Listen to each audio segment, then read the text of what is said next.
welcome to the deep dive. Today, we're plunging into the material you've shared about a Love Island contestant who really became, well, instantly iconic for how she played the game, Yulissa. This isn't going to be just a quick rundown, okay? We're using the detailed analysis you provided, including some really fascinating insights from a specific deep dive video to get right to the absolute core of her journey. That's right. Our mission here is basically to quickly distill the most important nuggets of knowledge from this, well, stack of sources about Yulissa's time in the villa and, her path since. Right. We're going to try and peel back the layers of her story, looking beyond what maybe we all saw on screen to understand the strategy, the psychology, and the pretty significant impact she had. Okay, all right, buckle up then, because this deep dive, just based on these sources, it covers a lot of ground. We're going to start before the show even began. Right, the background. Yeah, looking at her background and how that, it seems, shaped her entire approach to the game. Then we'll dive deep into her actual villa strategy.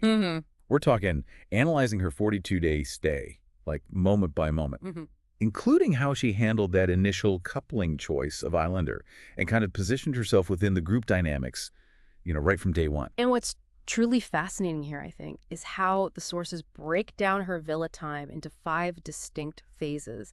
They really map out exactly how she climbed the social ladder and navigated crucial moments like that first recoupling. Yeah. And we'll look at specific moves, like one the sources describe as a masterstroke. Right. And textbook reality TV manipulation. Yeah. But executed so smoothly, it just looked completely natural. Okay, wow.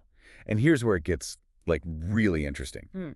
The sources detail the whole Casa Amor crisis phase, including insights into what looks like maybe pre-Casa preparation and that really intense decision moment. Yeah, and get this, we even have details from a camera operator, according to your sources anyway, who claims producers actually had to step in when something spoiler happened because they thought it was too explosive, even for Love Island. Wow.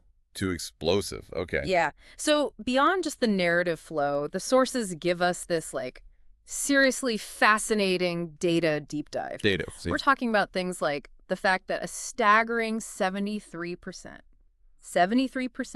of her confessionals were explicitly about strategy. 73%. Seriously, just think about that. 3 out of 4 times she was alone talking to the camera. She wasn't, pouring her heart out about feelings. She was mapping out her game plan. Yep. That single stat from the sources, it kind of tells you everything about her approach, doesn't it? It really does. And the data doesn't stop there. The analysis shows she received 42% more close-ups than the average Islander. 42% more. Yeah. And her screen time. It apparently spiked a massive 200% during key voting periods. Okay, hold on. If we connect this to the bigger picture, these statistics, right, according to the sources, they kind of suggest a deliberate production focus on Yulissa, especially when it mattered for, viewer influence in voting. That's one interpretation, definitely. The close-ups, the increased screen time when votes mattered. Yep. Yeah, it could well be seen as production signaling her importance or maybe trying to steer viewer attention. Right. And speaking of shaping perception, that linguistic analysis highlighted in the sources is wild. Oh, yeah, the word counting. They counted how many times she used certain words, found she used genuine 47 times and real 32 times. 47 and 32. And what's fascinating there is just the repetition, isn't it? I mean, in the context of a persona, the sources suggest was, carefully crafted, hitting those specific words genuine and real over and over again. Well, it could be seen as a deliberate attempt to constantly validate the authenticity of that persona. Of everyone watching and inside the villa, yeah. Less natural speech, maybe more strategic messaging. That's the implication from the sources anyway. It really makes you wonder what else we didn't see. And your sources actually tap into industry connections. They reveal details about unaired footage. Yes, the sources apparently contain some pretty exclusive insights into scenes that never made the final cut. Like what? For instance, they mention the night she supposedly almost walked from the villa. No way. Producer conversations that reportedly changed the, trajectory of her time there. And even a secret friendship with Islander that was completely edited out. A secret friendship edited out. Wait, that completely shifts how you'd see her relationships in there. Totally. It just reinforces that whole question of what reality we're actually being shown. Precisely. These unaired details, straight from the sources, they seem to give us a glimpse behind the curtain, suggesting the final edit is, well, a highly curated narrative, not necessarily a complete or unfiltered picture of everything that happened. Right. Okay, so Moving beyond the villa walls, then, the sources also delve into her post-show life, specifically detailing how she built her business empire. Yeah, they really break down her strategic moves here. How so? Things like her specific Instagram growth tactics right after leaving the show, some details about her brand deal negotiations, the analytics behind her podcast launch, and even hints about future projects she apparently has in the works. Wow. It paints a really clear picture based on these sources of a savvy individual successfully leveraging that reality TV fame into actual substantial business ventures. And of course, the sources include some juicy details, what they call the tea, Ah, yes. on why she really broke up with celebrity. Right. According to the sources, the publicly stated reason for the breakup, the scheduling conflicts, Yeah, I remember that. that was just the cover story. They seem to indicate there was a different, undisclosed reason behind the split. Huh. So another example, drawn from the sources, showing this potentially carefully managed public narrative versus maybe a different private reality. Exactly. So look, when you combine the pre-show facts, that minute-by-minute villa analysis across those distinct phases, the insider details from staff and unaired footage, the data analysis on screen time and word usage, and her detailed post-show business strategy. It's a lot. It is. You're getting a truly comprehensive picture here. The sources even bring in insights from body language experts and someone who apparently knew her before the show. It's a real deep dive into understanding not just the events, but the calculated performance and the business behind the whole reality star phenomenon. Okay. Are you ready to dive even deeper now and become a Yulissa expert guided by these incredible sources? Let's do it. Let's go. So, starting right at the beginning, the sources revealed that the Yulissa we saw wasn't like the full picture. Before the villa, she was actually a real name, working as a job from hometown. Right, a completely different background. But leading up to the show, she underwent what the sources describe as a complete reinvention, like a full rebrand. They even mention, reportedly, subtle changes in her voice. And what's fascinating here, according to the sources, is how deliberate this seems to have been. They mention casting insiders who say Yulissa didn't just apply, she intensely studied past Love Island seasons, like really studied them. So she wasn't going in blind. Not at all, it seems. She apparently knew which archetypes resonated with viewers and seemed to craft her persona specifically to fit a successful mold.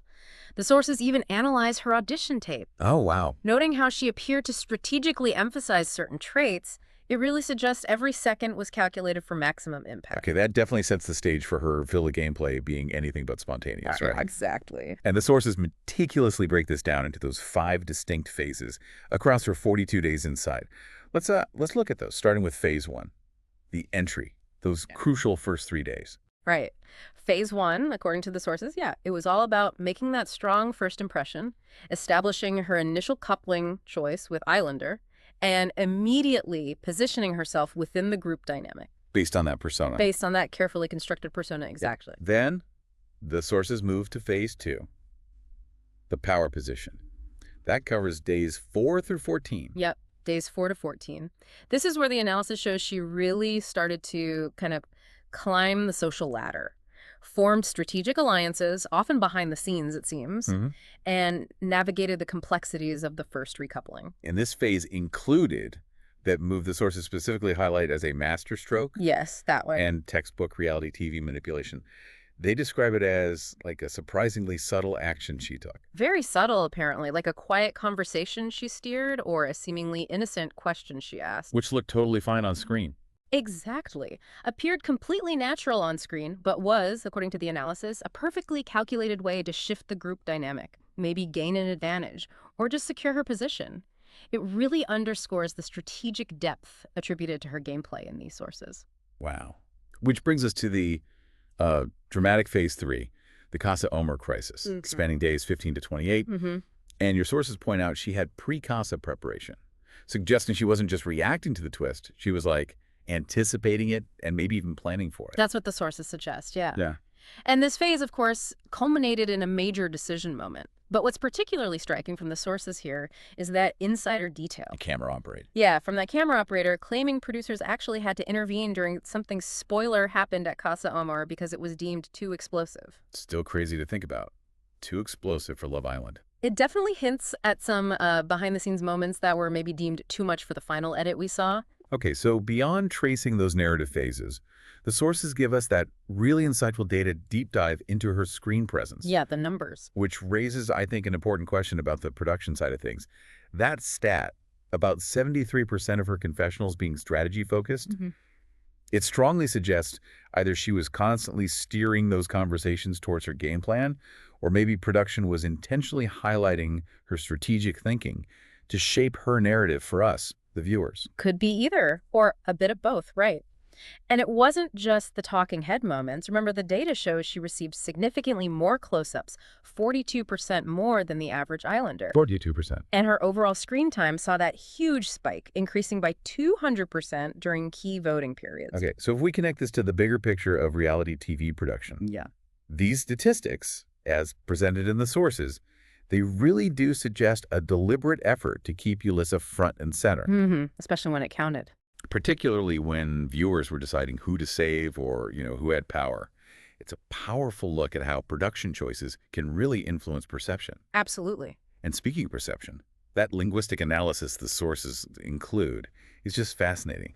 Counting how many times she used words like genuine and real, 47 and 32 times, respectively. Yeah, and what's telling there, according to the analysis, is just how often she deployed those specific terms. Right. In a game where authenticity is constantly questioned, and with sources suggesting her persona was meticulously crafted, the sheer frequency of genuine and real, well, it can be interpreted as a very deliberate attempt to cement that image. In the minds of both Islanders and viewers. Exactly. It feels less like, unconscious language and maybe more like strategic messaging. It makes you seriously question how much of the story we saw was the real story, which is underscored by the source's details from industry connections about unaired footage. Yes, the sources reveal some pretty exclusive insights into significant scenes that apparently never made it to air. Like that near walkout.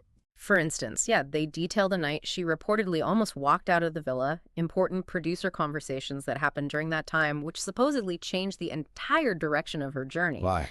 And perhaps most surprising, they mentioned that secret friendship she had with Islander that was completely edited out of the show. A secret friendship completely removed. Oh, yeah. That fundamentally changes how viewers would have understood her relationships and her allegiances inside the villa. Absolutely. It really brings that question of curated reality versus actual experience into sharp focus, doesn't it? Precisely. These unaired details, according to the sources, they offer this powerful glimpse behind the curtain, showing just how much the final cut we see is likely a deliberately constructed narrative, not just a simple recording of events. Right. Okay, so moving beyond the dramatic villa experience, the sources then shift focus to her life after the show. The empire building phase. Detailing the calculated steps she took in building what's described as her business empire. And the sources really break down her specific strategies here. Things like her methodical approach to Instagram growth after leaving the villa.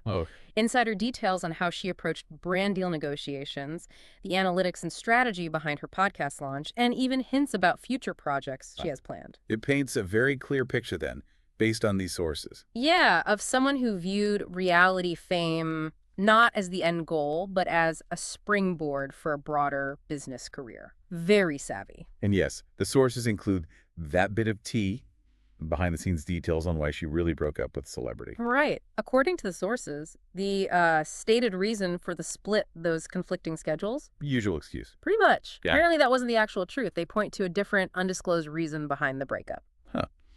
So yet another instance the sources highlight where the public narrative seems to diverge from, the private reality. Exactly. So you're really getting a picture here that goes from pre-show preparation and persona crafting through the strategic villa gameplay analyzed across distinct phases and backed by fascinating data on screen time and word usage, to insider details from unaired footage and staff accounts, and finally the calculated business strategy post-show, including insights from body language experts and someone who knew her before. It's quite the comprehensive look at the performance, the production, and the business behind a reality star. Wow, okay. What an incredibly detailed deep dive into Yulissa's Love Island journey and her life since, all thanks to these remarkably thorough sources you shared. It's been quite a journey through the material. Yeah. We've traced the path from her pre-show rebrand and that calculated audition tape to her strategic villa gameplay mapped out phase by phase, the drama and behind-the-scenes moments of Casa Amor, Mm-hmm. the illuminating data behind her screen presence and even word choices, those insights from unaired footage, and finally, the methodical building of her post-show business empire, right down to details on that celebrity breakup.